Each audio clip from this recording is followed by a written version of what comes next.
بنت شابة رجلها زلقت فجأة ووقعت في حفرة عميقة جدا.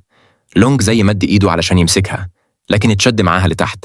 الاتنين نزلوا بسرعة رهيبة وهم بيصرخوا، وفي اللحظة الأخيرة قبل ما يخرجوا من الحفرة قدروا يمسكوا في حبال نباتية، وبكده نجوا بصعوبة من سقوط خطير لمسافة كبيرة.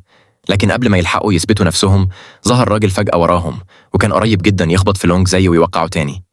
الراجل رفع راسه فجأة واتصدم لما اكتشف إن في تعبان سام زحف على دراعه ودخل جوه هدومه. وفي لحظة حرجة لونج زي اتحرك بسرعة، ثبت راس التعبان برجليه ورماه بعيد عن جسم الراجل.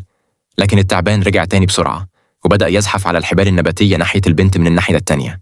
في اللحظة الصعبة دي لونج زي خد حركة قوية خلت الراجل يتأرجح ناحيتها علشان يساعدها. لكن فجأة الحبل اتقطع والاتنين وقعوا لتحت ناحية الوادي. وأثناء النزول لونج زي فضل هادي ومركز، مسك البنت بسرعة واستغل الحركة علشان يدفعها تاني ناحية الحفرة، وبالحركة دي قدروا ينجوا في الآخر ويتغلبوا على الموقف الصعب.